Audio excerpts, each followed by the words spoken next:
कर्नाटक महाराष्ट्र सीमा।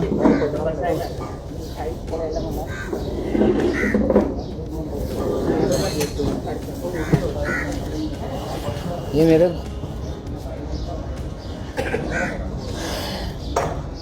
चालू करें।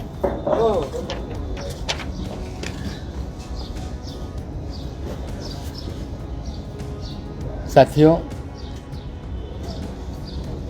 कल शहर में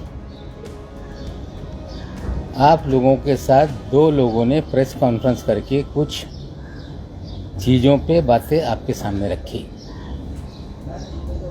पहले देश के एससी कमीशन के डेप्यूटी चेयरमैन अरुण हल्दर जी ने मीडिया से बात की। परसों उन्होंने कहा था कि समीर दाऊद वानखेड़े ने कोई भी धर्म परिवर्तन नहीं किया। चौंकाने वाली बात है कि एक वैधानिक पद पे बैठा हुआ व्यक्ति, जिसके ऊपर सवाल खड़े हो रहे हैं कि मुस्लिम होते हुए फर्जीवाड़ा करके फर्जी दस्तावेज पर शेड्यूल कास्ट का सर्टिफिकेट बना के सरकारी नौकरी हासिल करने का काम किया। अरुण हल्दर जी एक वैधानिक पद पे बैठकर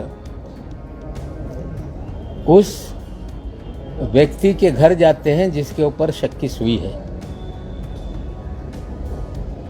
उनके घर पे जाकर कागजात उलट पुलट कर देखते हैं और क्लीन चिट दे देते हैं कि दस्तावेज सही है।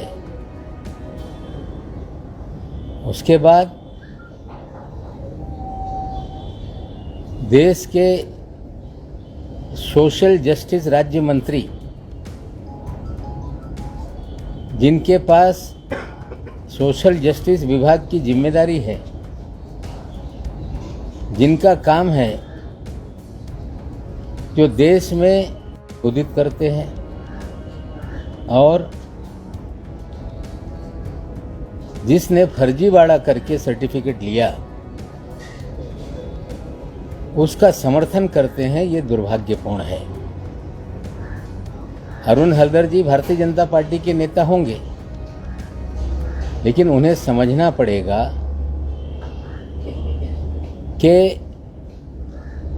एससी कमीशन की क्या जिम्मेदारी है, क्या दायित्व है, उसकी कार्य प्रणाली क्या है, जिस पद पर वो बैठे हैं उनका आचरण कैसा होना चाहिए। हमें लगता है सारी मर्यादाओं को वो लांघ रहे हैं। जनरली होता है कि कोई व्यक्ति उस पर अन्याय हो तो वो अपनी शिकायत कमीशन के पास दर्ज कराए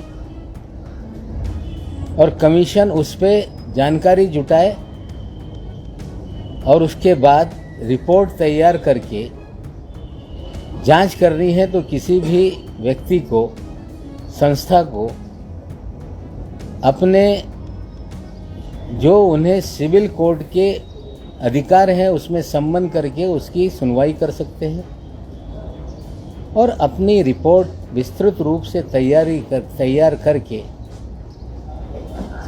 वो सोशल जस्टिस डिपार्टमेंट को भेज देते हैं और सिफारिश करते हैं कि क्या सरकार करे और पार्लियामेंट के पटल पर वो रिपोर्ट रखी जाती है। ये कार्यशैली और कार्यप्रणाली है। जहाँ तक किसी का सर्टिफिकेट फर्जी है उसे जांचने का,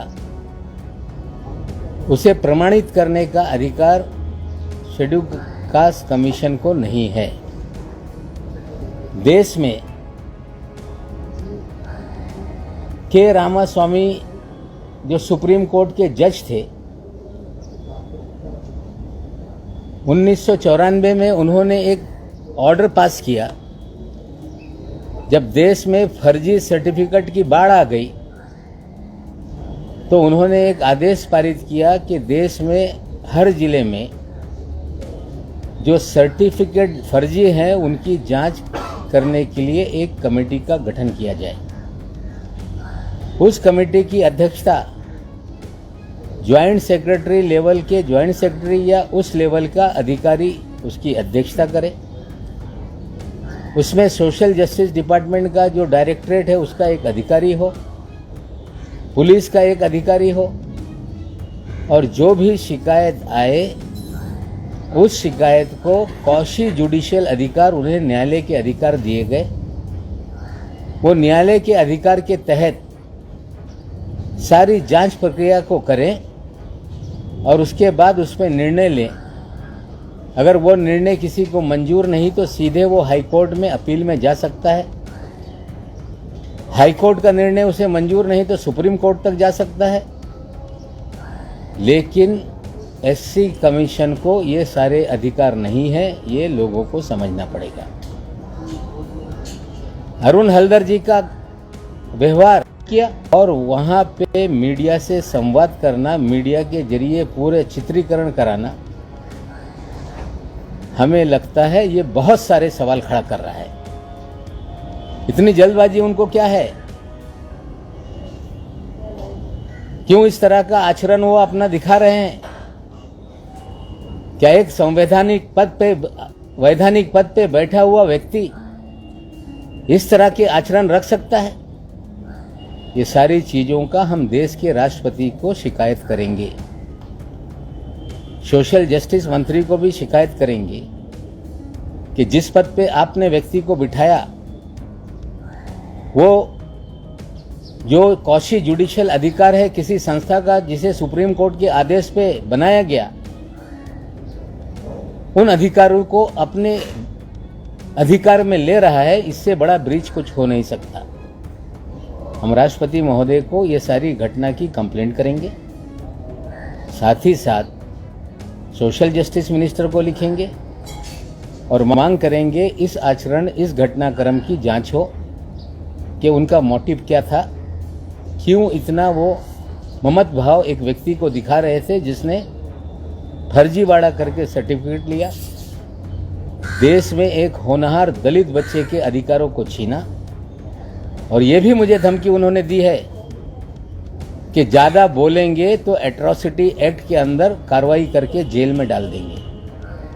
हमें लगता है कुछ ज्यादा वे बोलते हैं। सवाल खड़ा है कि जो व्यक्ति दलित ही नहीं उसको लेके आप डराने का मुझे काम करते हैं। हमें लगता है कि हमारा भी राजनीतिक अनुभव है।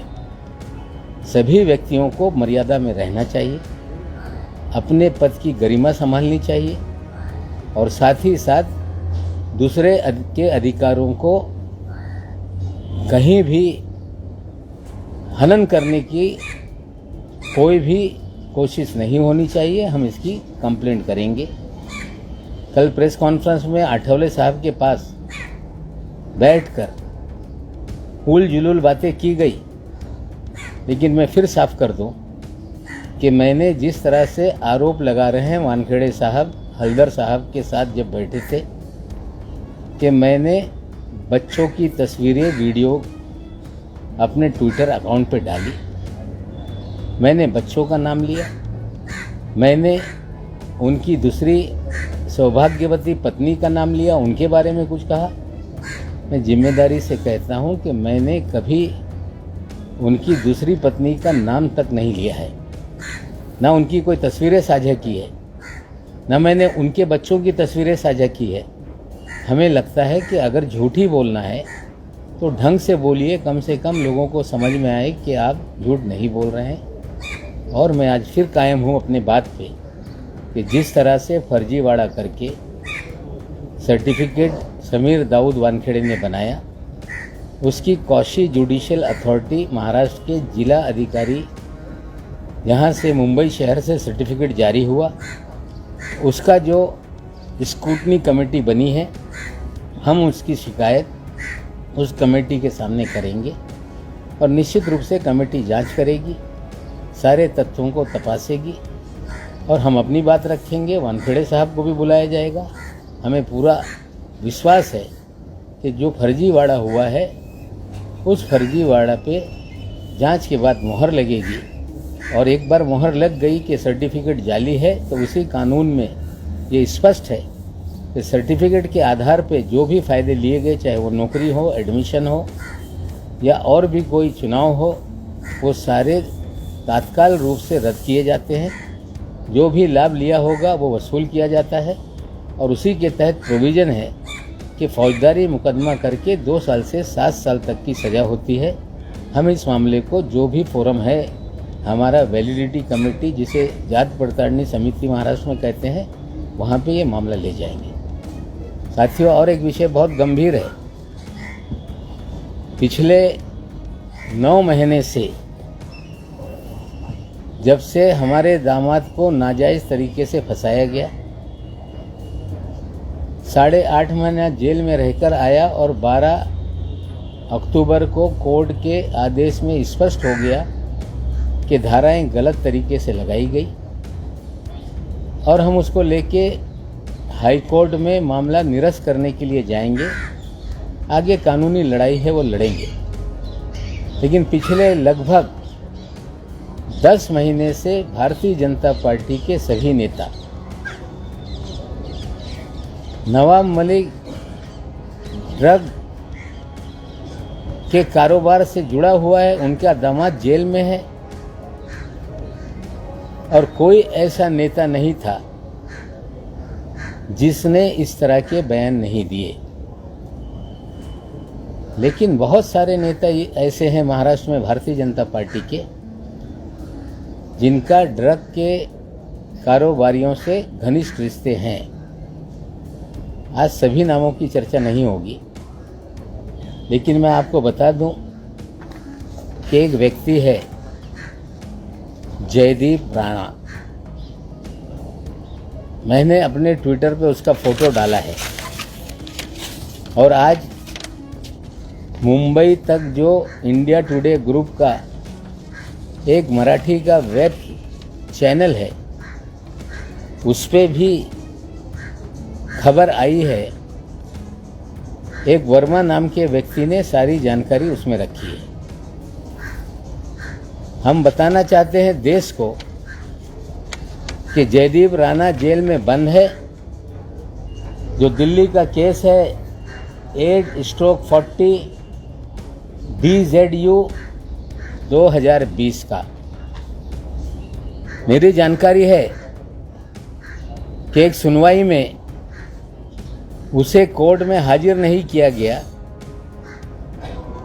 जिसमें दिल्ली के NCB के जोनल यूनिट ने कहा कि वो जेल में है और जानकारी ऐसी है कि वे साबरमती जेल में हैं। ड्रग ट्रैफिकिंग के केस में गिरफ्तारी हुई है, लेकिन उनके रिश्ते महाराष्ट्र के पूर्व मुख्यमंत्री श्री देवेंद्र फडणवीस जी से भी हैं। आपको बता दें कि महाराष्ट्र में जब वे मुख्यमंत्री थे, मुख्यमंत्री रहते समय उनकी पत्नी ने एक रिवर सॉन्ग चल चल मूवी मुंबई नदी संरक्षण अभियान के नाम से एक रिवर सॉन्ग बनाया था। उसमें सोनू निगम जी ने गाना गाया था और देवेंद्र जी की पत्नी ने भी गाना गाया था। उसमें देवेंद्र फडणवीस जी ने भी अभिनय किया था और साथ में मुंगंटीवार जी ने भी अभिनय किया था। मैं थोड़ा आपको दिखा देता हूँ और बाद में आपसे शेयर कर लूँगा।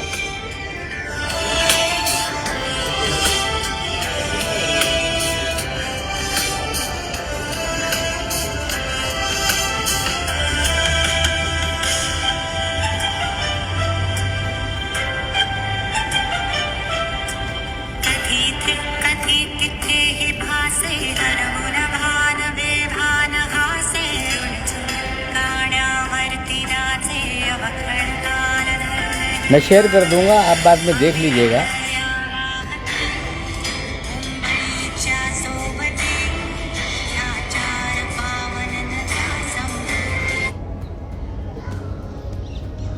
गाना गाती हैं, अच्छी बात है, नदियों को लेकर गाना गाएं, अच्छी बात है। सोनू निगम जी के साथ अभिनय करें, अच्छी बात है। देवेंद्र जी अभिनेता बन जाएं, अच्छी बात है। मोंगन जी अभिनेता बन जाए, अच्छी बात है। डायरेक्टर उसके सचिन गुप्ता थे। सिंगर अमृता फडणवीस एंड सोनू निगम, उसको म्यूजिक दिया था, जो गाना लिखा था वो अभिजीत जोशी जी ने। क्रिएटिव हेड उसके मनीष खानका थे और उसके फाइनेंस हेड जयदीप राणा जी थे। ये कह देना कि सार्वजनिक जीवन में कौन किसके साथ तस्वीरें खींच लेता है हमें पता नहीं।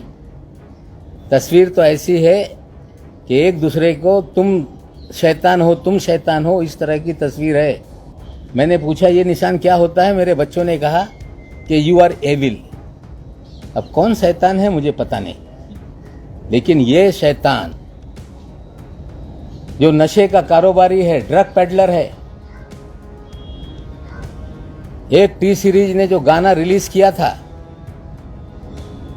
जिसमें अमृता फडणवीस जी ने गाना गाया था, अभिनय किया था, देवेंद्र जी ने भी अभिनय किया था। उस समय के जो महाराष्ट्र के फाइनेंस मिनिस्टर थे मुनगंटीवार साहब ने भी उसमें अभिनय करने का काम किया था। ये कह देना कि हमसे कब मिले हम नहीं जानते, फिर बचाव करेंगे कि मुझे मालूम नहीं था ये कौन आदमी फाइनेंशियल हेड बन गया। लेकिन देवेंद्र जी के जयदीप राणा के रिश्ते बहुत घनिष्ठ थे। एक तस्वीर और डालता हूं कि गणपति देवेंद्र जी के घर पे है या जयदीप राणा के घर पे, मुझे पता नहीं, लेकिन गणपति दर्शन के लिए देवेंद्र फडणवीस, जयदीप राणा ये साथ में है। इसकी तस्वीर मैं रिलीज करता हूं। ये सिर्फ मामला इतना ही नहीं, मामला महाराष्ट्र में ड्रग के बड़े कारोबार का है। कल मैंने कहा था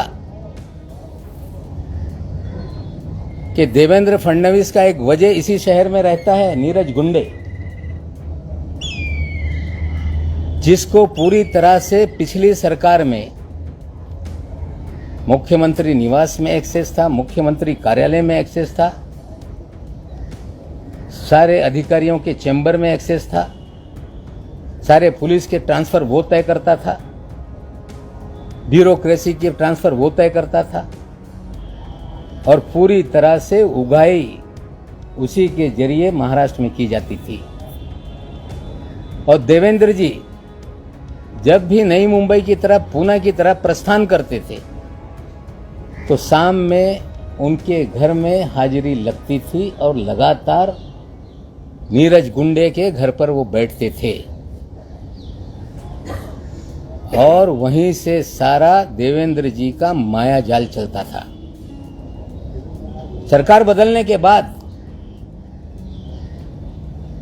महाराष्ट्र में जो भी केंद्रीय एजेंसियां हैं, चाहे ईडी हो, चाहे सीबीआई हो, चाहे इनकम टैक्स हो, चाहे एनसीबी हो, यही देवेंद्र जी का वाजे सारे कार्यालयों में फिरता नजर आ रहा है। अधिकारियों के तबादले में भी करोड़ों रुपए वसूले जा रहे हैं। समीर दाऊद वानखेड़े जो पिछले 14 साल में इस शहर में लगातार अलग अलग विभाग में काम करता है, उसके भी तबादला करने के पीछे महाराष्ट्र के पूर्व मुख्यमंत्री देवेंद्र फडणवीस हैं और उसे लाया इसीलिए गया कि आप पब्लिसिटी करके नाजायज लोगों को फंसाया जाए और ड्रग का खेल इस मुंबई और गोवा में चलता रहे, इसलिए समीर वानखेड़े को लाया गया। बड़े बड़े ड्रग पेडलर, चाहे वो काशिफ खान हो, उसे छोड़ दिया जाता है। ऋषभ सचदेवा को, आमिर फर्नीचर वाला को और प्रतीक गाबा को छोड़ दिया जाता है। सारा ड्रग का खेल ये देवेंद्र जी के इशारे पे इस राज्य में चल रहा है। जिम्मेदारी से कहता हूं कि प्रतीक गाबा कौन है, प्रतीक गाबा को क्यों छोड़ा गया, प्रतीक गाबा इस शहर में क्या करता है, किन होटलों में पार्टी ऑर्गेनाइज करता है।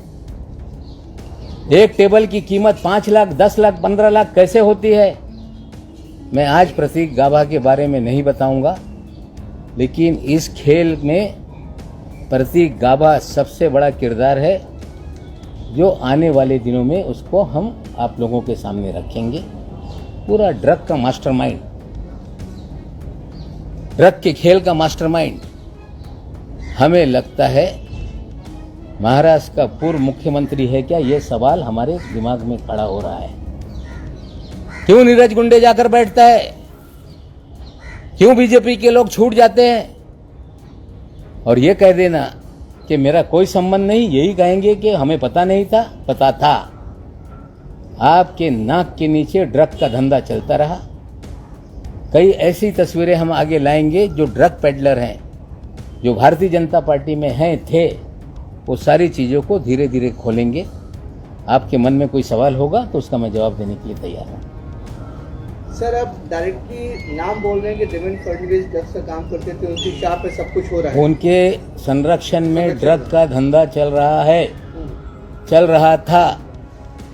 जिस तरह से जयदीप राणा की तस्वीरें आई, ये योगा योग नहीं कि वो उनके गाने का फाइनेंशियल हेड है, उसके बाद भी उनकी घनिष्ठता एक उनके घर की तस्वीर से दिखती है।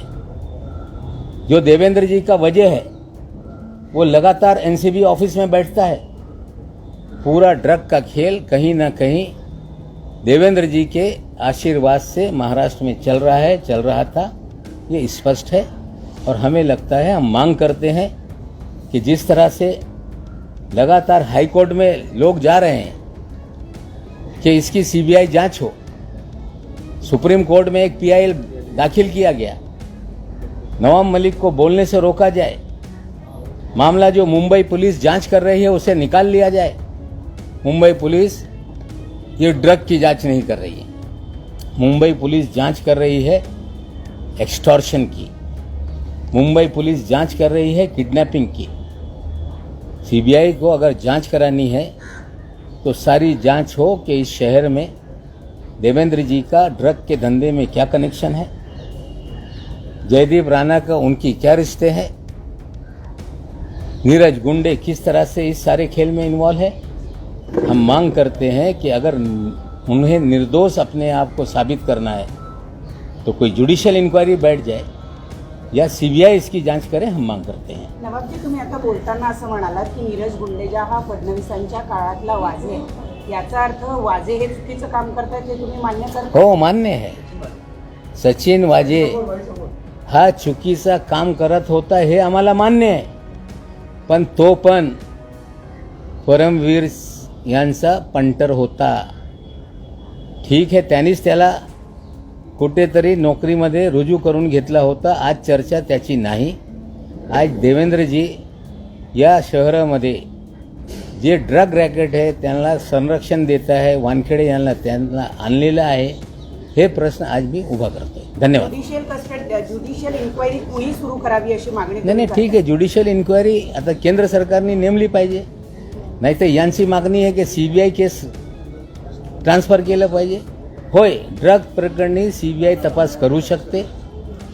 ते सगळं तपास करत असताना देवेंद्रजीचा पण जे काय रोल आहे, जे काय गुंडेचा रोल आहे, ते पण तपास तुम्ही त्यांना द्या, आम्ही मागणी करतो। धन्यवाद। अजून काय पुरावे तुमच्याकडे फडणवीसांच्या विरोधात? तुम्ही केवळ 2-3 फोटो टाकतायत एका व्यक्ती बरोबरचे, हे पुरावे असू शकत नाही। तुमच्याकडे अजून काय महत्त्वाचे पुरावे आहे फडणवीसांच्या विरोधात आणि ते तुम्ही कोणाला देणार? असं आहे, पुरावे मी देत नाही, पुरावा त्या गाण्याचा फंडर हा जयदीप राय आहे। जर तुमच्या एका फिल्मचा फंडर हा ड्रग पॅडलर असेल याच्यापेक्षा जास्त पुराव्याची गरज नाही. नवाब भाई देवेंद्र फडणवीस का बोलना है कि बड़े नेता हैं, बड़े पद पर हैं, कोई भी आके फोटो खिंचा सकता है, तो हर फोटो हाँ, वेरिफिकेशन नहीं कर सकते हैं। फोटो का सवाल नहीं है, गाने का वो फाइनेंस हेड है, हम कहाँ फोटो पे सवाल उठा रहे हैं? फोटो तो किसी के साथ किसी भी की आ सकती है, ये फोटो पे सवाल नहीं, उस गाने के फंडिंग पे सवाल है, फोटो पे हम सवाल नहीं खड़ा कर रहे. देवेंद्र फडणवीस यांना समीर वानखेडेंना आणलं असं तुमचं म्हणणं आहे का? तुम्ही आता बोलताना तसं बोलला. त्यांनी निश्चित रूपाने त्यांनी अर्ज केला, त्याची बदली करण्यात आली, येऊन महाराष्ट्राला बदनाम करायचा, आघाडी सरकारला बदनाम करायचा, फिल्मवाल्याला कुठेतरी टार्गेट करून पब्लिसिटी घ्यायची आणि हे पब्लिसिटी होत असताना जे मोठे मोठे ड्रग माफिया आहेत त्यांना संरक्षण द्यायचं आहे. या महाराष्ट्रामध्ये प्रत्येक एजन्सीमध्ये कोण अधिकारी कुठे बसेल, कोण अधिकारी कुठला तपास करेल, कुणाला खोटे केसेसमध्ये अडकवायचा, लोकांच्या मनात भीती निर्माण करायचा, हे सगळं 2 वर्षापासून खेळ सुरू आहे. आणि देवेंद्र हे सगळे कट कारस्थान रचत आहे आणि लोकांच्या मनात भीती निर्माण होईल नेत्याचे, त्यासाठी हा सगळे यंत्रणेचा वापर ते करत राहिले. एक विषय राहून गेला होता, मी आपल्याला बोलू इच्छितोय. किरीट सोमय्या यांनी काल पवार साहेबांच्या बाबतीत काही एकरी भाषेमध्ये शब्दांचा उच्चार केला. त्यांनी प्रश्न निर्माण केला. ठीक आहे, आरोप करताना मुंडे साहेब हयाती असताना हे आरोप होत राहिले. त्यानंतर महाराष्ट्रामध्ये 5 वर्ष त्यांच्या सरकार आला, त्यानंतर अटल बिहारी वाजपेयी साहेबांच्या सरकार आला, 7 वर्ष मोदी साहेबांच्या सरकार आहे, 5 वर्ष देवेंद्रजीचं सरकार होता. हे आरोप करत असताना त्या काळामध्ये संरक्षण मंत्री असताना रमेश दुबे साहेब हे मंत्री होते, त्यांच्यासोबत बनारसमधून काही लोक विमानात आले होते आणि त्यांच्यावर जे काही होता त्या काळामध्ये कारवाई झाली. पण त्याच्यात आणखीन एक व्यक्ती होता, त्याचं नाव तो मुंबईमध्ये अंधेरीचा नगरसेवक होता, पुरुषोत्तम सोलंकी. त्यांच्यावर पण गुन्हा त्या काळात दाखल करण्यात आला, ताळा लावण्यात आला. नंतर ते गुजरातला भावनगरला शिफ्ट झाले, अपक्ष आमदार म्हणून निवडून आले. त्यांच्या छोट्या सखीलशी दाऊदशी कनेक्शन होता. मी किरीटजी आपल्याला विचारू इच्छितो, माहिती घ्या. तो छोटा सकील आणि दाऊदचा माणूस ज्याच्यावर आमच्या सरकार असताना त्या 92-93 मध्ये कारवाई झाली होती, तुरुंगात टाकण्यात आला होता. नंतर मुंबई सोडून ते गुजरातला शिफ्ट झाले, भावनगरमधून आमदार झाले आणि मोदी साहेबांनी स्वतःच्या मंत्रिमंडळामध्ये 10 वर्ष त्यांना मंत्री ठेवलं होता. किरीटजी मोदी साहेबांना विचारा, हा दाऊदशी संलग्न माणूस तुमच्या मंत्रिमंडळात कसा होता, याचं उत्तर तुम्हाला मिळेल. आहे की तुम्ही मंत्रिपदाचा जो आहे भंग करत आहात मुक्ततेचा, त्यामुळे तुमचा राजीनामा घ्यायला हवा असं. मी कुठलेही यंत्रणेचा वापर करत नाही. हे सगळे सोर्सेस माझे आहे. गैर काही होत असेल तर निश्चित रूपाने त्याच्यावर प्रश्न निर्माण करण्याचा माझा अधिकार आहे. कुणाला वाटत असेल की मला मंत्रिमंडळातून ते काढू शकताय, कुणाला मंत्री करायचा हे अधिकार माननीय मुख्यमंत्रीचे असते. भाजपवाल्यांचा अधिकार नाही कुणा मंत्री करायचा कुणा काढायचा. त्यांनी जरा नियम वाचून बघावा. नवाब भाई, देवेंद्र फडणवीस ने बड़ा एलिगेशन लगाया है आपने, इसका मोटिव क्या हो सकता है? आप बोले कि 1.5-2 साल से वो पूरे मोटिव क्या है? ड्रग का धंधे से पैसे कमाना, ड्रग के धरने से बड़े पैमाने पे उगाही करना. कौन कमा रहा है? कहीं ना कहीं अगर वो प्रोटेक्शन दे रहे हैं तो उनको कुछ ना कुछ तो मिल रहा होगा. सर, जयदीप राणा तो जेल में है, तो फिर कैसे बीजेपी के साथ आप संबंध होने की बात कर रहे हैं? अरे भाई, आपको फिर आप देख लो ना गाना, नदी वाला गाना जो आप देखेंगे, जिसमें अमृता फडणवीस मैडम ये गाना गा रही हैं, सोनू निगम ने गाना गाया है, देवेंद्र फडणवीस उसमें अभिनय कर रहे हैं, मुनगंटीवार उसमें अभिनय कर रहे हैं. उसकी डिटेल आप देखेंगे तो उसमें फाइनेंस हेड ये जयदीप राणा है. सर, दाऊद कनेक्शन आपने बोला, से हिंदी में बता सकते हैं कि क्या कनेक्शन है दाऊद का अंडरवर्ल्ड का हिंदी में? देखिए, किरीट सोमय्या जी पवार साहब को लेके बदतमीजी उन्होंने की और भाषा का जिस तरह का उपयोग किया, ये शोभनीय नहीं है. उन्होंने बनारस से एक जहाज में, जो पूर्व हमारे मंत्री हैं रमेश दुबे जी, अंधेरी से वो जीते थे, उसी क्षेत्र के 2 लोग मुंबई आए थे, जिसको लेके शोर मचा कि दाऊद के लोग पवार साहब के जहाज में आए।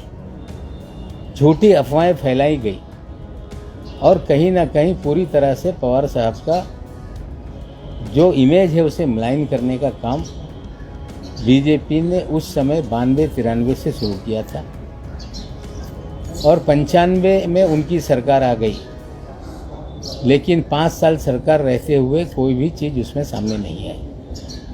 अटल जी की सरकार रही, फिर 5 साल देवेंद्र जी की सरकार रही, 7 साल से मोदी जी की सरकार है, जो झूठे बातें फैलाई गई थी, जिसको लेके कोई तथ्य नहीं था, आरोप लगाते रहे, लेकिन कोई भी चीज़ें सामने नहीं आई। लेकिन शायद किरीट सोमैया जी को पता नहीं कि उसी समय कांग्रेस के एक नगर सेवक थे जिनका नाम था पुरुषोत्तम सोलंकी। वो क्रिमिनल थे। उनके छोटा शकील और दाऊद से संबंध होने के कारण उन पे मुकदमा दर्ज हुआ, उन पे टाड़ा लगा और उसके बाद वो मुंबई छोड़कर गुजरात के भावनगर, जहां उनका मूल गांव था, वहां शिफ्ट हो गए। उसके बाद वो विधायक बने इंडिपेंडेंट और फिर भारतीय जनता पार्टी के टिकट पे वे चुनाव लड़े। और वो व्यक्ति जिसका संबंध छोटा शकील से था, दाऊद इब्राहिम से था, 10 साल तक मोदी जी के मंत्रिमंडल में गुजरात में मंत्री रहे। अगर ये जानकारी किरीट जी को नहीं है तो हमें लगता है कि वो जानकारी जुटाएं और फिर उल जुलूल बातें करें। हमें लगता है पवार साहब को लेकर अगर शब्दों का चयन बदतमीजी से किया जाएगा तो हमें लगता है इसे महाराष्ट्र की जनता बर्दाश्त नाही करेगी। नवाबजी, नीरज गुंडेचे संबंध उद्धव ठाकरेंशी पण चांगले आहेत असं कळत आहेत, मग हा गुंडे जो आहे तो उद्धव ठाकरे काम करतात? उद्धव ठाकरेशी संबंध नाही, देवेंद्रजीचा दूत म्हणून सरकार चालवत असताना कधी कधी हे नाते बिघडत होते, तो कुठेतरी मांडवली करण्यासाठी यांचे निरोप घेऊन त्यांच्याकडे जात होता। सर, हिंदी में बताइए कि जो नीरज गुंडे हैं, जब भी सरकार की बात आई बनने के लिए बीजेपी से लेकर शिवसेना दोनों में मध्यस्थता का काम किया उन्होंने, नहीं, तो ठीक क्या है, उद्धव ठाकरे से भी उनके बिल्कुल नहीं। बीजेपी के वो देवेंद्र जी के फ्रंटमैन थे। सरकार जब भी अड़चन में आती तो उनका संदेशा लेके दूत के रूप में जाते थे। जब सरकार बन रही थी तब भी कोशिश कर रहे थे कि बीजेपी और शिवसेना साथ में है, वो देवेंद्र जी के दूत के रूप में भी रहते रहे। देवेंद्र जी के सारे फ्रंटमैन के रूप में उन्होंने काम किया है। अगर वो दूत थे, उस समय सरकार में दोनों पार्टियां थी, जब कोई तनाव बनता था तो संदेशा लेके बातचीत कराते थे। हमें लगता है इन चीज़ों से उद्धव ठाकरे जी को जोड़ना उचित नहीं। सर, लास्ट सवाल, सरकार आपकी है, गृह मंत्रालय आपके पास है, इतने आरोप आप लगा रहे हैं, तो क्या मुंबई पुलिस इस पर एक्शन लेगी? नीरज गुंडे हो गए या फिर फाइनेंस वाले जिसका नाम आपने लिया, राणा हो गया, जयदीप राणा जेल में है, निश्चित रूप से छूटेगा तो गंभीर एक कुख्यात ड्रग तस्कर है, तो हमें लगता है उसके बाद पुलिस देखेगी। देखिए, पुलिस किसी को हम अपने सत्ता का दुरुपयोग करके किसी को नाजायज़ फंसाना नहीं चाहते। जहाँ तक सवाल है शाहरुख खान के लड़की की ड्रग के केस में उन्हें फंसाने का, उसमें प्रभाकर साहिल का जो बयान है जिसमें 18 करोड़ की उगाही की बात कही गई, जिसमें 50 लाख रुपए उठाए गए, उस चीज़ों की पुलिस निश्चित रूप से कमेटी गठन हुई है, जांच हो रही है। हमारी सरकार किसी को नाजायज़ तरीके से फंसा दे ऐसा नहीं करेगी। जांच एक कमेटी नहीं है, वो कर रही है। अगर सच्चाई उसमें सामने आएगी, प्रभाकर साहिल के बयान में जांच में कोई तथ्य सामने आएगा तो निश्चित रूप से कार्रवाई होगी। लेकिन द्वेष भावना से सरकार हमारी कोई काम नहीं करती। जिस तरह से सरकारी तंत्र का गलत इस्तेमाल बीजेपी कर रही है, हम लोग हमारे सरकारी तंत्र का गलत इस्तेमाल नहीं करेंगे। राज्य सरकारला सांगणार नाही का तुम्ही वेगवेगळ्या गोष्टी करण्यासाठी? आता तुमच्याकडे एवढे जर पुरावे आहे तर देवेंद्र फडणवीसांच्या विरोधात कारवाई करायला तुम्ही राज्य सरकारला सांगणार बघू नाही? बघू ना आता हे सगळं समोर येत आहे. निश्चित रूपाने जे गंभीर जयदीप राणा तो आता तुरुंगात आहे. बाहेर आल्यानंतर निश्चित रूपाने त्यांच्या बाबतीत पण इन्क्वायरी करण्याच्या कारवाई निश्चित रूपाने आम्ही अर्ज करू की याला बोलवा, याच्याकडून माहिती घ्या. ड्रग्सचा जो धंदा मुंबईमध्ये महाराष्ट्रामध्ये सुरू आहे त्याच्यात कोणाकोणाचा काय रोल है याची माहिती निश्चित रूपाने पुलिस यंत्रणा घेईल.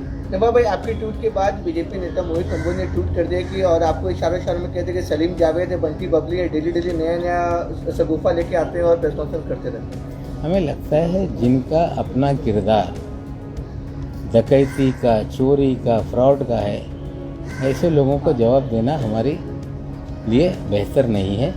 इस तरह के बहुत सारे लोग हैं, उल जुलूल बातें करेंगे, उल जुलूल बातों का जवाब देना ठीक नहीं. सर 100 करोड़ का डेफेमेशन में तो डाल दिया उन्होंने, और एक और मालगांव में भी. ठीक है, वो तो जो भी कानूनी कार्रवाई होगी उसके लिए हम तैयार हैं, लड़ेंगे. एक नहीं 1000 केस डाल दें, हम कहीं डरते हैं क्या किसी से? कानूनी लड़ाई है, वो लड़े, हम लड़ेंगे, न्यायालय में भी सिद्ध करेंगे. एक बार न्यायालय में आ जाए तो चीज़ें देखेंगे. हम किसी से कोई डेफेमेशन का मामला हो या कोई जान से मार देने की धमकी दे.